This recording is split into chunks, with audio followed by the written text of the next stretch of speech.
اللہ رب العزت اس کائنات کے خالق مالک رازق ہے، اور اللہ رب العزت اس بات پر قابض ہے اور یہ قدرت رکھتے ہیں کہ اللہ رب العزت کسی کے لیے غیب سے بھی انتظام فرما دے۔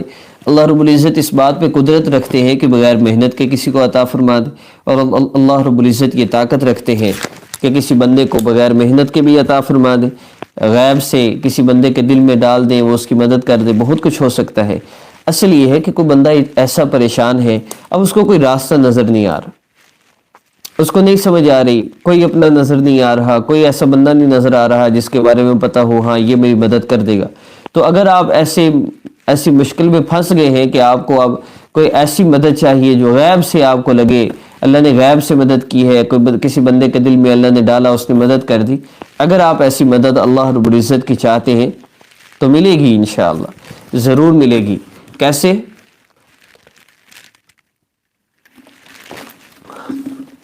اللہ رب العزت کے ایک اسم مبارک کا میں وظیفہ آپ کو بتانے چاہ رہا ہوں۔ اس میں چند شرائط میں پہلے عرض کروں گا، اگر آپ نے ان شرائط کو فالو کرتے ہوئے اس وظیفہ کو کیا تو انشاءاللہ جیسے میں نے عرض کیا ہے، انشاءاللہ ایسے ہی آپ کی اللہ رب العزت غیب سے مدد بھی فرمائیں گے۔ پہلی چیز، نماز کی آپ نے خاص طور پہ پابندی کرنی ہے۔ دوسرا کام کیا ہے؟ آپ نے تلاوت کا اہتمام کرنا ہے۔ اور تیسرا کام کیا ہے؟ جتنا ہو سکے اپنے آپ کو بھرپور کوشش کرنی ہے، آپ نے گناہوں سے بچانے کے لیے، گناہوں سے بچانے کی بھرپور کوشش کریں۔ اور پھر ان 5 اعمال کو جو آقا پاک صلی اللہ علیہ وسلم اور صحابہ کی زندگی سے ملتے ہیں، ان 5 اعمال کو کر لیجئے، انشاءاللہ مجھے اللہ کی ذات عالی سے مکمل مجھے یقین ہے کہ آپ کا مسئلہ حل ہوگا۔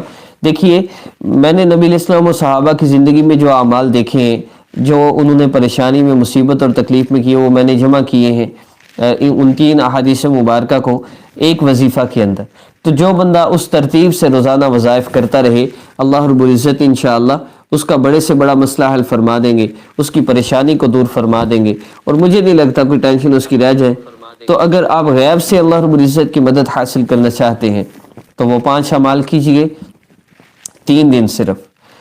اگر ایک دن میں 3 دفعہ کر سکتے ہیں تو بھی کر لیں، پھر 3 دن آپ ویٹ کیجئے، 3 دن کے اندر اللہ رب العزت انتظام فرمائیں گے انشاءاللہ۔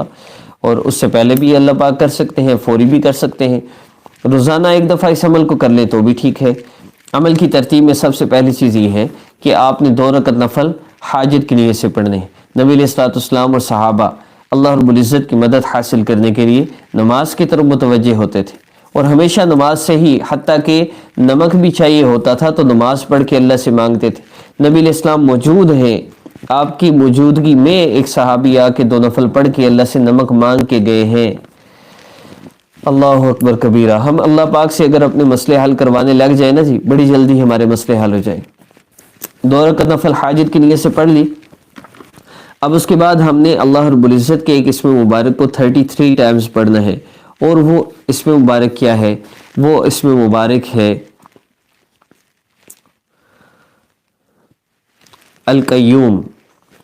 اللہ رب العزت کا اسم مبارک القیوم، یا قیوم یا اللہ کا آپ نے ذکر کرنا ہے۔ 2 رکعت نفل آپ نے حاجت کی نیت سے پڑھ لیے، اس کے بعد آپ آنکھوں کو بند کر کے سر کو جھکا لیا، یا قیوم یا اللہ۔ اس کا ترجمہ کیا ہے؟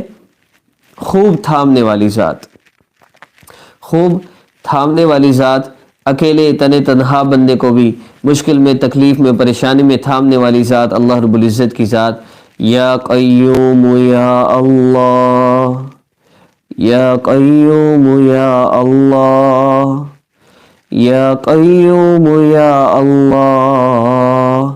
اور آپ کے ذہن میں چل رہا ہو، مجھے تھام لیجئے اللہ، مجھے تھام لیجئے، میرا سہارا بن جائیے، میری مدد فرما دیجئے۔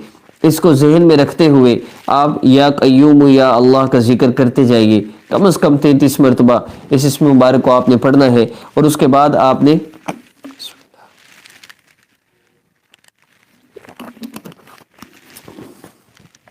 33 مرتبہ آپ نے اسماء مبارکہ کو پڑھ لیا۔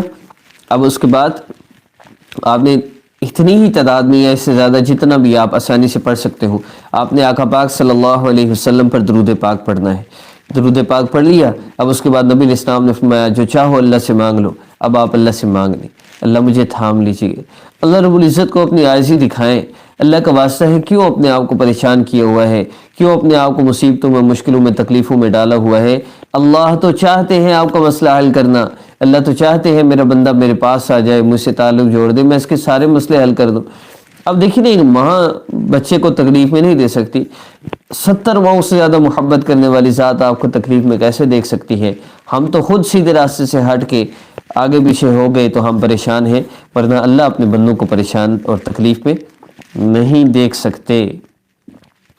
تو اس عمل کو کیجئے، اور جب آخر میں دعا کر لیں تو پھر آخر میں 3 مرتبہ درود پاک، درود ابراہیمی پڑھ لیجئے، کوئی بھی درود پاک پڑھ لیجئے، ضرور پڑھیے گا، انشاءاللہ آپ کا بڑے سے بڑا مسئلہ حل ہوگا، اور غیب سے اللہ رب العزت آپ کے لیے انتظام فرمائیں گے۔ وآخر دعوانا ان الحمد للہ رب العالمین۔ السلام علیکم ورحمۃ اللہ وبرکاتہ۔